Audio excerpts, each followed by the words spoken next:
Hello everyone, welcome to the rocket science class. I am Ankita Shah और इस video में हम पढ़ेंगे class 6 science chapter number 10 and the name of the chapter is motions and measurement of distance. So the last topic we have done, that is, जैसे कि हम लोगों ने लास्ट टॉपिक में इस चैप्टर को पूरी तरीके से समाप्त कर दिया, जिसमें लास्ट टॉपिक में हम लोग पढ़े थे कौन सा डिवाइस का यूज होता है फॉर मेजरिंग सम लेंथ और डिस्टेंस। ठीक है, सो जैसे कि ये चैप्टर आज टोटली पूरी तरीके से समाप्त हो गया है, तो अगर आप लोगों ने मेरा इस चैप्टर की वीडियो सेशन नहीं देखा है तो पहले जाकर उस वीडियो सेशन चैप्टर को अटेंड करें, उसके बाद आप इस सेशन में आए ताकि आपको क्वेश्चन को डील करने में कोई भी दुविधा या कोई किसी तरह की कोई दिक्कत ना हो। तो चलो आज का हमारा पहला क्वेश्चन की ओर बढ़ते हैं और हमारा पहला क्वेश्चन है, so the first question is that a falling stone exhibit dash motion. कोई भी स्टोन फॉल कर रहा है, नीचे से ऊपर, ऊपर से नीचे की तरफ गिर रहा है, तो वो किस तरह का मोशन होता है? कर्विलियर मोशन? नहीं। कर्विलियर मोशन क्या होता है? द मोशन जिसमें कोई भी ऑब्जेक्ट कर्व की तरफ घूम कर रहा है। तो क्या ये स्टोन कर्व की तरफ आएगा? No. Rotational motion? Rotational motion भी नहीं होगा। रोटेशनल मोशन में क्या होता है? ये इस तरह का मोशन है जिसमें कि क्या होता है, तुम्हारा अबाउट फिक्स्ड एक्सिस, उसका जो सेंटर होता है वो क्या होता है? फिक्स्ड होता है, जो ऑब्जेक्ट टर्न्स लेता है स्पिनिंग में। तो ये भी नहीं होगा। पीरियडिक मोशन भी नहीं होगा। पीरियडिक मोशन क्या होता है? जैसे कि मैंने आपको पेंडुलम वाला केस बताया था कि ये इस तरह का मोशन है, लाइक इट्स रिपीट इटसेल्फ। ये एक रेगुलर इंटरवल ऑफ टाइम में एक हमारा उसका रिपीटेशन होता है। ठीक है, so the answer will B rectilinear motion. Rectilinear motion क्या होता है? इस तरह का मोशन है जो भी स्ट्रेट लाइन में मूव करता है, तो इसका आंसर क्या होगा? Rectilinear motion. ठीक है, so the next question is every measurement consist of a number and dash.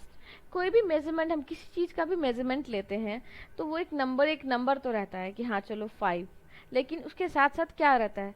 5 centimetre, है ना, या फिर 5 मीटर, 5 किलोमीटर, 5 लीटर।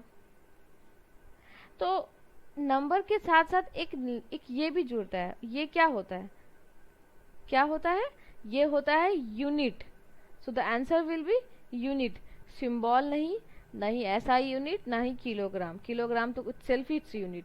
सो तो क्या होगा? आंसर यूनिट होगा, क्योंकि कोई भी मेजरमेंट कॉन्सिस्ट करते हैं तो उसके साथ साथ नंबर के साथ साथ यूनिट का भी भागीदारी होता है। ठीक है, so now the next question is that which unit is used to measure the distance between two cities, that is Delhi and Mumbai। कौन सा यूनिट का मेजरमेंट यूज होगा जब कोई डिस्टेंस हमको ट्रैवल करते हैं, जैसे कि दिल्ली और मुंबई? जैसे कि मैंने आपको बताया था, कोई भी लॉन्ग डिस्टेंस हम ट्रैवल करते हैं तो उसके लिए क्या यूज होता है? किलोमीटर का यूज होता है। ठीक है, तो दिल्ली टू मुंबई एक पॉइंट है, उसके बीच का डिस्टेंस को हम ट्रैवल करेंगे तो उसके लिए क्या यूज होगा? किलोमीटर। कोई भी जगह का यूज करते हैं, कोई भी रास्ते में कोई ट्रैवल करते हैं, कोई भी मीन्स ऑफ ट्रांसपोर्ट, उसके लिए किलोमीटर का यूज होता है। ठीक है, मीटर का नहीं होगा, ना कि मिलीमीटर का, और नन ऑफ दिस नहीं होगा। So the answer will B kilometre. Now the next question is which of the following transport is not based on the invention of wheel. कौन सा ऐसा फॉलोइंग ट्रांसपोर्ट है जो कि व्हील के इन्वेंशन से रिलेट नहीं है? Bullock cart? नहीं, ये तो है, जैसे कि हम जानते हैं, तो ये भी नहीं होगा। बाईसाइकिल में भी होता है व्हील। जैसे व्हील क्या होता है? ऐसे इस टाइप का स्ट्रक्चर, जैसे कि मैंने आपको जो व्हील का इन्वेंशन पढ़ाया था आपको उसमें बताया था, इस तरह से एक स्ट्रक्चर होता है। साइकिल में भी लगा होता है ना, या कोई भी हम गाड़ी वाड़ी चलाते हैं, बस में भी होता है, टायर की तरह व्हील काम करता है, उसको इन्वेंट किया मॉडर्नाइज तरीके से। बट बोट में क्या होता है? व्हील का कुछ नहीं होता, क्योंकि बोट क्या होता है? बोट तो इस तरीके से होता है, तो बोट में तो व्हील का कोई काम नहीं है, क्योंकि ये क्या है? मीन्स ऑफ ट्रांसपोर्टेशन जो वाटर में चलता है। So the answer will be boat. ठीक है, now the next question is question number 5 and it says that 1 meter equal to dash millimeter। 1 metre equal to कितना मिलीमीटर होता है? ये मैंने आपको प्रीवियस जब सेशन पढ़ाया था इस वीडियो के टॉपिक से, तो आपको बताया था। सो 1 मीटर इक्वल टू क्या होता है? 1000 मिलीमीटर। 100 नहीं होगा, क्योंकि 1 सेंटीमीटर इक्वल टू 100 सेंटीमीटर होता है, और 1 सेंटीमीटर इक्वल टू होता है 10 मिलीमीटर। तो ये 10,000 भी नहीं होगा, so the answer will be 1000 millimetre. Now the next question is when an object turns or spin about a fixed axis it is called. क्या होगा? कोई ऑब्जेक्ट को अगर हम स्पिन करते हैं कोई फिक्स एक्सिस में, तो उस तरह के मोशंस को क्या बोलते हैं? जैसे कि मैंने आपको बताया था, ट्रांसलेशन नहीं होगा। ठीक है। ट्रांसलेशन क्या किस तरह के मोशन होते हैं जिसमें कि सारा पार्ट जो होता है उसका मोशन में पार्ट लेता है। टेक्स्ट ट्रांसलेशन नहीं होगा, क्योंकि ट्रांसलेशन में क्या होता है, अगर हम ब्लैक बोर्ड के एग्जांपल है, जैसे कि मैंने आपको प्रीवियस वीडियो में बताया था कि अगर यहाँ पे ए पॉइंट पे मैं खड़ी हूँ और यहाँ बी पॉइंट है, अगर पढ़ा रही हूँ एक एंड से दूसरे एंड तक जाती हूँ, तो ऐसा तो नहीं है कि ए पॉइंट में ही मेरा किसी शरीर का कोई पार्ट रह जाता है, ऐसा तो नहीं है, सारे मैं लेके जाती हूँ। तो इसका एग्जाम्पल ट्रांसलेशन। पीरियडिक मोशंस तो नहीं होगा। पीरियडिक मोशंस क्या होता है जिसमें इस repeat a regular interval of time, एक उसका इंटरवल टाइम फिक्स्ड है, जैसे कि मैंने आपको बताया था कि वॉचेस के बारे में बताया था, hand watches and all. Circular motion में क्या होता है, it's involve in circularly. But rotational motion क्या होता है, इसमें क्या होता है, इट्स ऑब्जेक्ट टर्न्स स्पिनिंग होता है इसमें। इसका जो ऑब्जेक्ट का जो सेंटर होता है, जैसे कि सीलिंग फैन की मैं बात करूँ, तो सेंटर क्या होता है, फिक्स्ड रहता है, ठीक है। और सीलिंग फैन में जो ये ब्लेड्स होते हैं ये क्या करते हैं, मूव करते हैं, बस इसका सेंटर जो क्या है ये फिक्स्ड है। So the answer will B rotational motion. ठीक है। Now the next question is that when the position of an object with respect to its surrounding doesn't change with time।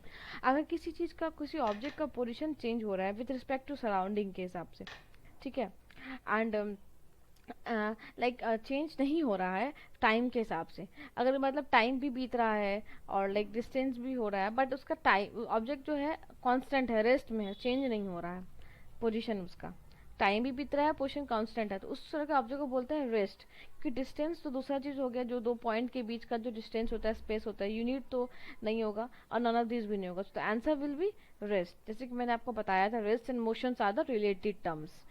The next question is which thing is used to measure the length of the curved line। कौन सा चीज का use होता है for measuring the length of the curved line। curved line जो होता है उसको मेजर करने के लिए कौन सा इंस्ट्रूमेंट का यूज होता है। सो द थ्रेड भी होगा, स्केल भी होगा, दोनों का यूज होता है। So the option will be both A and B, ठीक है। So both A and B is use for measuring, like both thread and scale is use for measuring the length of curve line. Now the next question is question number 10 and it says that which is the standard unit of measurement. कौन सा standard unit of measurement है। अगर हम किसी चीज को major करते हैं, सपोज करो तो अंगुली से मेजर करते हैं, तो वो स्टैंडर्ड यूनिट नहीं देता है हमें, ठीक है। या फिर टेक स्टेप मार्किंग, अगर हम चल चल के लेते हैं तो वो भी एक नहीं होगा, मुट्ठी भी नहीं होगा। क्यों, क्योंकि ये क्या होता है ना, पर्सन टू पर्सन वैरी करता है, हर इंसान का अलग होता है किसी, तो इसमें थोड़ा डिफरेंस मिल जाएगा। बट इंच या स्केल से किसी चीज को हम मेजर करते हैं तो वो क्या होगा, एक्यूरेट मेजर हम लोग को देगा, तो इसलिए क्या है, स्टैंडर्ड यूनिट ऑफ मेजरमेंट है। So which is an example of periodic motion. कौन है पीरियडिक मोशन का एग्जाम्पल है। So if will talk periodic motion, motion of a bus on stand, ये पीरियडिक मोशन का एग्जाम्पल नहीं है। स्पिनिंग टॉप ये भी नहीं है। Stone drop on the certain height ये भी नहीं है। तो answer will be oscillation of a pendulum. Pendulum क्या होता है ना, टू एंड फ्रो मोशन में काम करता है, ठीक है।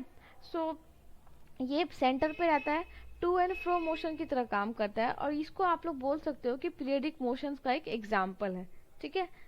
सो जैसे कि मैंने आपको वाइब्रेशन मोशन में बताया था, वो भी क्या है, एक पीरियडिक मोशन का ही एक्चुअली उसका एक नाम है, ठीक है।